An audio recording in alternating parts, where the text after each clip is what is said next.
I'm going to talk about generative models. There'll be some like high-level motivation. I'll get into like one technical bit that my students worked on. But like, feel free to interrupt me and ask questions. If I don't make it through all of my slides, that's also OK as well. So if there's something like burning, we can talk about it for a little bit. So first off, like, what is a generative model? I thought it would be useful to stick this slide in here.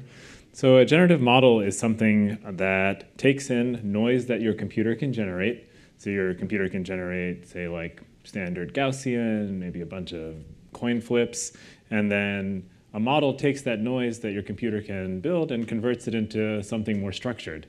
It still is random. In this case, these are images of my old student, Mukund Sudarshan, who actually attended CGSI many, many years ago. But like in your head, when we think about generative models, you just want to think about the computer has some noise. The model takes that noise, turns it into something structured, but it's still a random object. So like, why have I gotten back into thinking a little bit about generative models? I worked on them years ago, but now I'm like, oh, I should think about them. Well, one is because, well, they're appearing everywhere around us. But the second is like some of the problems that I ran into when I was trying to build models in healthcare just would have benefited from having a good generative model. Yesterday, there was an example of one where I was talking about robustness. If we had this generative model that allowed us to simulate an input, X, like an image given like a hospital and a label, then we could like balance our data set, maybe get better generalization. And we mathematically saw that yesterday, but intuitively it feels right. Like if I can simulate data that looks like maybe what's missing, I can train a model that will have better performance on areas where it was missing. And there was a good question, I think Rahul maybe asked it yesterday, about coverage, where like, hey, what happens if you actually don't have too many samples? And we'll talk about like how to condition these models at the end. But already, in the time since we had this paper last year, there are people who are taking like very large generative models, trying to get them to condition on the exact kind of inputs that we talked about, like labels in hospitals, generating new data sets, and seeing like, hey, do you actually, are these good enough that they get to the robustness improvements that mathematically you'd expect them to have? And the answer, before was maybe not, but with the change in the large, scale of the models, maybe a little bit now. Another case where like you'd benefit from having a generative model is if you were trying to do some kind of interpretability. Here, interpretability is just, the way that I'm going to define it here is just like you want to highlight the parts of the input that are informative for whatever prediction you're trying to do. So in the case of this dog, we'd like to highlight the dog here. The gas pump is a better example because you can see differences across the methods. On the left, you have like, this technique called FastShap that highlights the gas pump, and other things highlight not the gas pump. But like to be able to actually like do something real with it, we need a quantitative evaluation, because when you're thinking about interpretability, it really is useful for the cases in which people actually don't know how to do it. Like for the case of detecting a gas pump, a person knows how to do it, and very quickly they'd be like, oh yeah, that's it, that's not. But say I'm trying to like predict something from somebody's electrocardiogram, I'm trying to predict the ejection fraction of the heart from somebody's electrocardiogram, what's going to happen is like you're like, I don't exactly know a priori how to do that. I have some hypothesis maybe. And so before I ever look at a picture, I want a quantitative way to check it. And one quantitative way to check it is to say like, take whatever method you have that tells you what's important, select some fraction of the importance for every single instance, maybe like the top 10%, the top 10% for each of the images, and try to make a prediction. And to be able to make a prediction, you kind of need to be able to know how to predict the label from any subset of the input, because it could be from like image 1, whatever the method says the top left corner is important. For image 2, it could be the bottom right corner. For image 3, it could be the split of the two corners. So it really could be any possible subset. And like if we had this magical object that would tell us like how to make a prediction from a subset, we'd have a way to score the kinds of highlights that we have. And we'd get something that looks like this inclusion curve to the right. As we add in more and more of the inputs, how does the performance change? And if we had a generative model, we could kind of just like do this out, like almost without thinking, where mathematically we want to know how to predict the label y given a subset A of the features X. You can think about A as just like the region you're highlighting. And we could take our predictive model trained on the full inputs. And if we had a generative model that told us how to fill in the ones that we've hidden, given the ones that we do observe, so how to generate the image outside of the regions that are important, we'd be able to just compute the predictions that we want on any of the subsets. It's like almost comes for free. Another example is missing data. Like anybody that's actually worked with the raw health record data, especially from an EHR, would be like, it's missing in all kinds of ways. When the patient goes to the doctor, there's some process by which they decide to measure something. Even if you go in for your annual physical, you'll get some things for sure, but other things are still by choice, based on things that you might say, maybe based on like how old you are. And it's not like this picture where like you go to the doctor, you get everything measured, and then like a dog eats your data, and maybe like eats your data only when it's bad. If your cholesterol is high, your dog eats it. And kind of like, once you sort of appreciate that there's this like statistical pattern of missingness, it's being based on like what you're conditioning on, you can be like, there are ways to fill in the missing data. And in a talk yesterday, I think somebody was talking about like doing multiple imputation or using mice. That is kind of like a very basic way to do it, maybe with like simple linear equations, but you can also use like a big generative model to do it. Like, if I have like an entire modality that's missing like an MRI, I could try to fill it in if I make some assumptions. And that would be a generative model. Maybe I want to generate what the MRI looks like given everything I know about the person because I have some downstream task that's going to require me to fill in an MRI.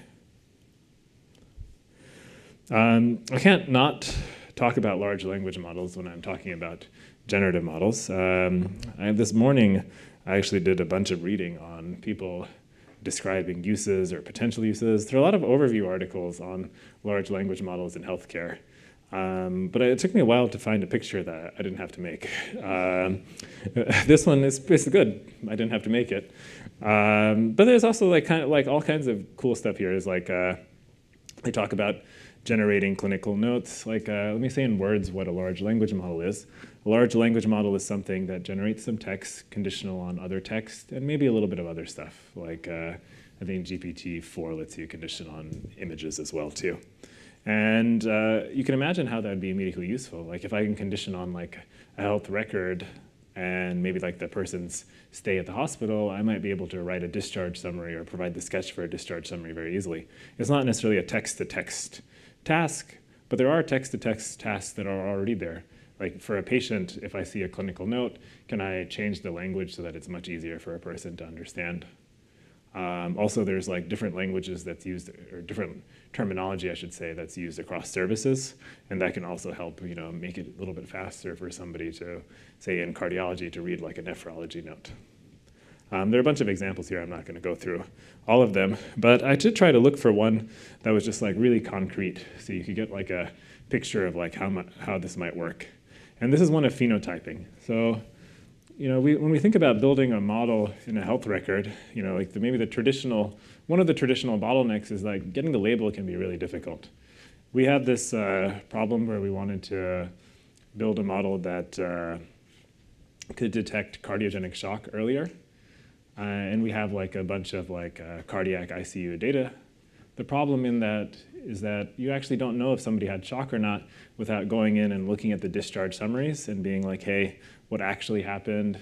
Were they just physiologically looking like shock and it was something else? Or did they actually have cardiogenic shock?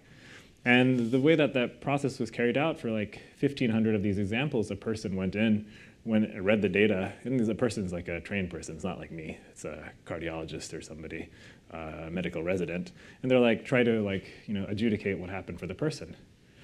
This is pretty labor intensive, and that's what phenotyping in this form is trying to address.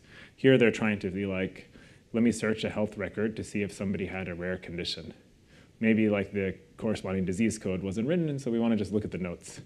And these are examples. I don't know how big this is, so I'm going to look at it from here. It's still pretty small. But these are examples of people trying to do it with a large language model.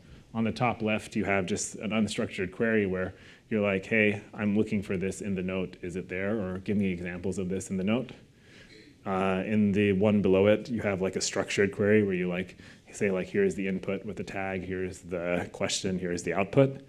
And you can also even do something cool. Down here is like few shot learning, or like it's related to in-context learning, where you actually provide the example of how to do it, like 1 or 2 examples, in the context of what you're conditioning on. So remember, like a large language model conditions on something and generates new text, but you can actually condition on the answer for some training examples, maybe 1, 2, or 3 of them, if they are completely textual. And you can get better performance from this, and you can also do that in a structured way. And I kind of like this as just like a real concrete example of like how you might design and do this. And of course, like the final task is generation. There are places where you actually just want to generate something. Here's an example of people trying to generate molecules. There's like tons and tons and tons of work on this now. In this particular example, they want to condition on the center scaffold, and they want to condition on a property called log P, which is, somebody please tell me if I'm wrong, which is like how like hydrophobic versus hydrophilic a molecule is. I think it's like solubility in octanol versus water. And it's just like a property. If you want it to be like binding to fats or binding to water, you just go ahead and condition on it. And these are candidate molecules that are generated around it. I have no idea if these are good or not. So I'm going to spend a little bit of time just jumping into one technical piece, and those are diffusion models. Diffusion models are everywhere. They're a type of like continuous time generative model that are like really popular for images, but also being used for molecules and proteins. These are all references from last year, and many of them actually just this year. Diffusion models not only are good at like visual generation, they get good likelihoods. Like if you're familiar with like the older literature on deep generative models, there was this separation that like GANs were really good for generation, and likelihood-based like autoregressive models were good for likelihood. But now you have like a single object that is good at both, and that is also generating more excitement and pushing in different directions on it. What is a diffusion model? At its core, a diffusion model says, hey, I'm going to take my data, I'm going to corrupt it with a corruption process. I also call it a variational approximation. And I'm going to learn how to reverse that corruption. So the generative model is really this top bit, which says, hey, I want to learn how to reverse the corruption at every single like continuous time point. This is a continuous time process. The model just can be written as a stochastic differential equation where you sample from some prior distribution. You can think about this prior distribution as like the free unstructured noise your computer gives you, say like standard Gaussian. Then you're going to run a stochastic differential equation to sample from it. The stochastic differential equation has 2 terms, a drift term and a diffusion term, which adds in extra noise. If you want to just get like a really like mechanical understanding of like how to sample from these, imagine like, I take you back to like your old like calculus class, and I'm like, hey, I tell you what the function value is at 0. So I tell you like f of 0. And then I'm going to tell you that here's the derivative at any point that you want. Tell me what the function value is at 1. Can somebody tell me like maybe how you would do that? How do you compute that? Anybody remember from like, college calculus or high school calculus or graduate school calculus? Kind of stepwise numerical approximation. Yeah, so that's right. Yeah, so you'd be like, okay, I'm gonna I know what the derivative is, so I can approximate my function linearly, move a little bit, compute the derivative again, move a little bit, compute the derivative again, move a little bit, and then that's just what's happening here. When I say stochastic differential equation, it's just like that same like stepwise approximation. There's just a little bit of noise coming in as well too. There's some technical details about like how the data is sampled. Like there's some mathematical issues about like having the data be at 0, but we're just going to sweep all of that under the rug for now. So how do you train these models? When we open a textbook and we talk about training, or you think about training like a autoregressive model, you think about maximum likelihood. That's how we train logistic regression. In this case, it's kind of tricky because you have these like giant collection of unobserved variables. Those giant collection of unobserved variables are the stochastic process, like all the noise that we're adding in between. And doing the integral, just sort of like integrating out, is just going to require solving something called the Fokker-Planck equation, which is not trivial to like manually solve. And just like for other generative models, there's not going to be a single answer. Like, if you look at GANs, there may be like 20 different ways you might try to approximate a likelihood if you can make it full dimensional. And similarly with the latent variable models that are a little bit older, like a variational autoencoder, there are a ton of ways to do it as well too. But we're going to focus on one, which is variational inference. The core of variational inference is saying, like, if I want to maximize the log likelihood, and I can't do it because it's either computationally hard or maybe numerically hard, I'm going to do it by maximizing a lower bound on the likelihood. And the way that it works is two steps. First is rewriting the log likelihood as the expectation but under the prior distribution of the likelihood. This is just like something that you've seen in your probability class, where if I want the marginal distribution of a variable, I can integrate out the joint distribution. The next step is a change of measure, just a fancy way to say that I'm going to multiply by 1, which is just this distribution Q divided by itself. So I can make the expectation with respect to something else. And then the last step is Jensen's inequality, where I can push the log inside of the expectation. In a diffusion model, the data is really just time 0. Again, we're squinting and putting some details under the rug. And the path of ZT is the latent variable. Like the stochastic process is the latent variable that we don't get to see. The challenge is that, like, explicitly to evaluate this equation, you only know this p theta of z. You only know this at like the initial time point, like the noise that you started with at the very beginning. But it turns out that, like, if you just like look at a textbook, a lot of the answers, especially in this field right now, are like taking like a math textbook or an applied math textbook, just reading a little bit in it and being like, oh, what's the answer that I'm going to get? And so if you like open like a stochastic analysis textbook, you can actually do those same high-level steps that we saw in the previous slide, where I have like an expectation, I'm going to do a change of measure, and then I'll do Jensen's inequality. And so the way that you do it, like, just I'm going to say it in words, but you'd write a PDE for the marginal density using the Fokker-Planck equation. Then the next step is you'd write that marginal as an expectation with respect to an SDE. I think that is there's a name for that, I'm going to ask me later. But this SDE runs backwards in time. And then the next step is that once I have this particular SDE, I might not be able to integrate it. I'm going to do change of measure and introduce this variational approximation. And if I actually carry out all the steps, it would simplify to this equation that's up here. And like it sounds complicated, and it is complicated in the sense that you'd have to read a textbook to sort of just get to do the steps, but it's not like following something that's outside of what the textbook tells you. Literally, they're like, these theorems are like maybe 50 years old. But if we look at this objective, it's tractable in some way. Here's our model. The model is a score model. It's trying to match the score of the noise process, which is Q. If you've ever Googled training approaches for this, you'll hear about something called score matching. This is effectively the score matching term up to some weights in the objective. And there are also some other terms that just depend on the noising process. If you keep it fixed, they just disappear. But you will talk about optimizing it a bit as well too. And so to actually do this, you need a couple of things. You need to be able to sample the transition kernel. You need to be able to figure out how to take an input and make it noisy up to some noise level at time t. You need to also be able to compute the score function for this transition kernel. So you need to be able to, if you have the transition kernel, you can get the score by using automatic differentiation. And you also want to have the noise process tend to some prior distribution pi, meaning that we want to be able to make it look like something we can sample from initially, so then when we run in reverse to generate, we know where to start from. And if you looked at any sort of other objective, whether it's a lower bound or score matching explicitly, you'd see these similar requirements. So the specific form of this equation up here doesn't matter too much. So what types of corruptions have people used? Typically we use the simplest ones because they're easy to reason about.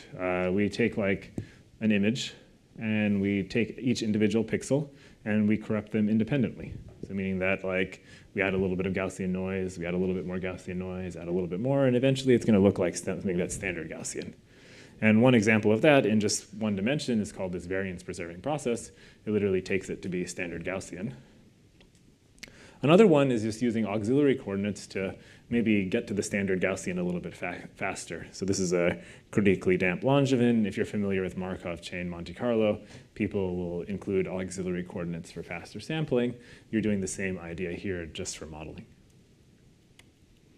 And then like you could actually try to like build these models, but they're like a ton of work. So this is like took an image from the appendix of the critically damped Langevin paper. And it's like, again, it's like not so hard in that like we couldn't just like, spend like a few weeks just reading the textbook, understanding what's in there and just applying it very carefully. But there's a lot of manual calculation, and who wants to go through that? And this is even though everything is linear. But then you could ask me like, hey, do you care about these differences? Maybe if I did the derivation once, I can just forget about everything. But even on like simple examples, CFAR, which is just a collection of objects, MNIST, which are just the handwritten digits, you can see a difference between two types of models. Here, these are bits per dimension, so lower is better. Okay. What about other processes? Like maybe those two are just the ones that are there. But there are a ton of processes. Like you can change the number of auxiliary coordinates, you can change the dimensions. Yeah, go ahead. So sorry, you moved into another process, so I was just picking up on Yeah. the previous one. Yeah, go ahead. So you mentioned there's two kinds of perturbations. I was wondering whether there's a class of perturbation that you can predict priorly that those are sort of reversible versus something that you could say, well, there's no way that you can come back. I think there's a trade-off. Like, I'll say a little bit more about it at the end. Basically, like, if you go faster, if you're faster at mixing, then you can get to where you need to go, and maybe you need a more compact model. But the reversibility of that might be more nonlinear because you're moving more quickly. And so there is a trade-off. I don't know how to quantify it better than that. It's a good question. Thanks. But there's really like a ton of ways you can build these, and I don't actually know. And the part of the question is like, how do you know if like one is good or not? And I actually don't know. And it's also hard for me to empirically study because I'm going to do like pages of math to try to study it. And so the goal here is just to develop an automatic approach for linear inference. So when I have these noise processes that are like linear locally. The first step is like you can write down a multivariate evidence lower bound. Basically, I can add in auxiliary coordinates, and I can get some extra terms in my variational lower bound for those auxiliary coordinates. Auxiliary coordinates are things that don't appear in your data, but are conveniences for modeling that you'll use for like more smoothness or, probably more smoothness or faster mixing. And you kind of still need the same objects. You need to be able to sample the transition kernel. You need to be able to compute its score function, and you'd like to have this corruption go to some fixed noise distribution. And it turns out that like if you open one of these textbooks and then maybe like you read to like chapter 4, you would sort of like get to like the heavy math that we have. If you maybe read to chapter 7, you'd be like, well, I can actually just compute this automatically. And it's not so challenging again if you just like look at the textbook. Basically, like you have like a Fokker-Planck equation. Those are going to give you differential equations for the mean and the covariance. You know that the distribution is conditionally Gaussian, so all you need are the mean and the covariance. The mean is like a differential equation that you would solve if you were looking at your like, graduate school calculus class. And the covariance is a little bit tricky, but you can solve it with the matrix factorization technique, and the solution is exactly here. So you solve for these two matrices, and then you multiply one by the inverse of the other. And so you can like actually just automate that calculation that we saw. So then you should ask me the question, like, is the generic approach any slower? So anytime I'm like, let's automate something, maybe it's 1,000 times slower. And so it's not worthwhile, and we can't train those models. But here, it's about 10% slower. So it may be worth it to not have to do math in that way. The other question is one of a stationary distribution. I would like to be able to sort of get to a noise distribution that I know a priori, and I would like to be able to do it, again, without having to compute manually what the stationary distribution is and then go ahead and assign it. And again, the results that you can extend to the time-varying case from Markov chain Monte Carlo, where they wrote down stochastic differential equations, and they wrote down a complete characterization of stochastic differential equations that tend to a particular stationary distribution. So if you just parameterize those things that were derived for Markov chain Monte Carlo, you have a way to like fix the stationary distribution and change the process around. And then that's exactly what's happening here. You have these matrices Q and D that have to satisfy Q is skew symmetric, D is positive semi-definite, and then you know that the stationary distribution will be normal 0, 1. And so you have like this space of solutions that you get for free.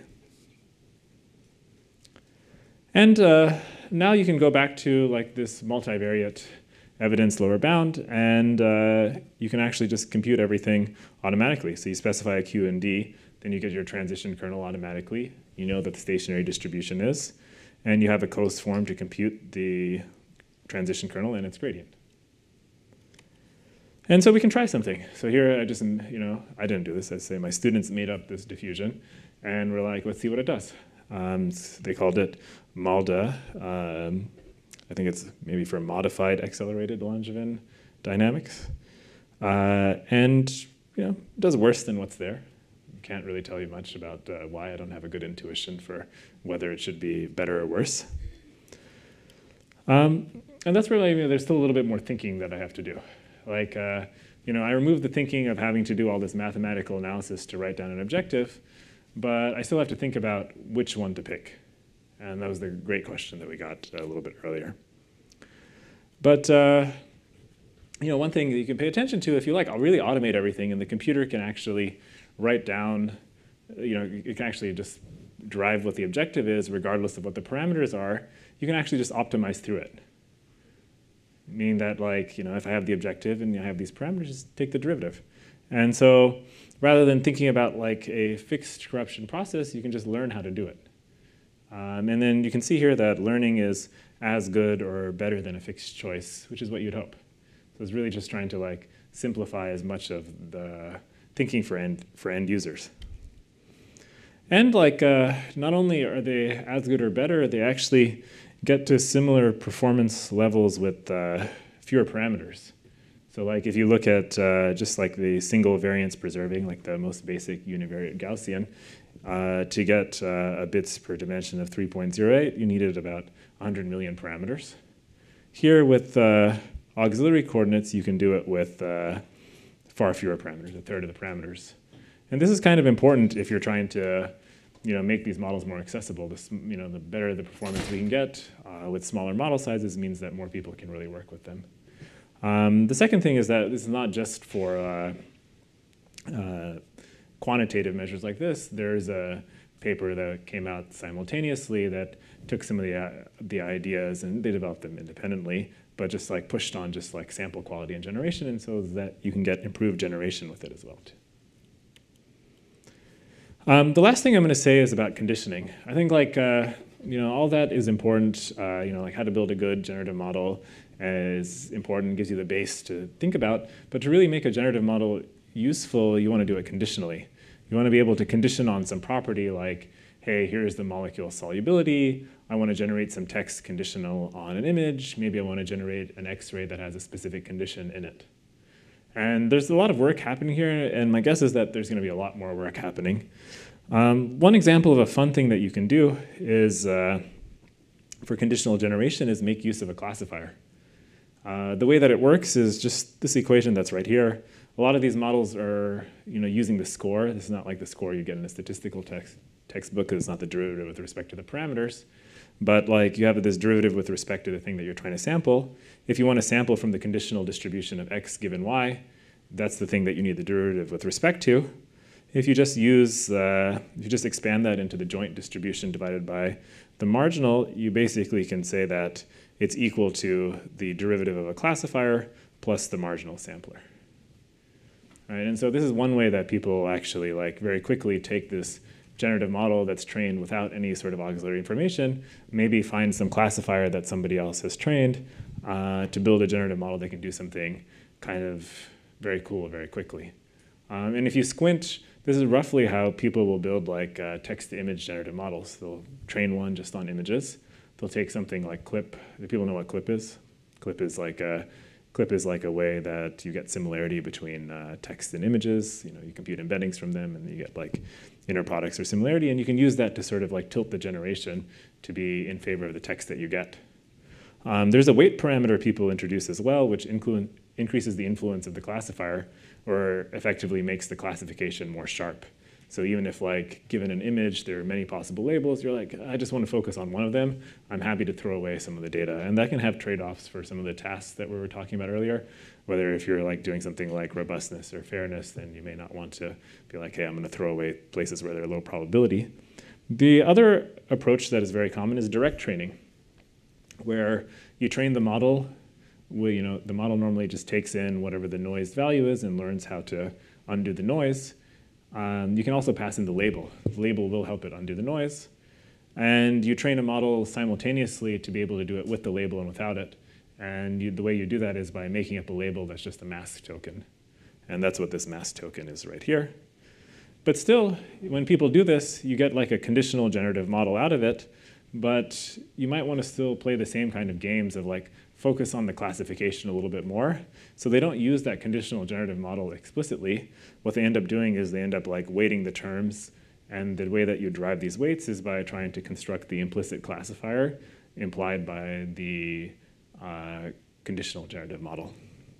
But making this like better and easier and faster to adapt is it's probably one of the most important things, whether you're thinking about like generating images or generating text. Like if I figured out how to take a large language model, take my internal electronic health record and make it so that it can generate text conditional on my, like the health record values, that'd be super helpful for like, the note generation task. But it's one, again, of like conditioning on something extra, and something extra that is probably not very available in the publicly accessible text data sets. And here's the reference for at least the technical bit of work that I talked about. It's called Where to Diffuse, How to Diffuse, and How to Get Back. Automated Learning in Multivariate Diffusions. It's done by two of my students, Singhal and Mark Goldstein. And I'll take any questions. No.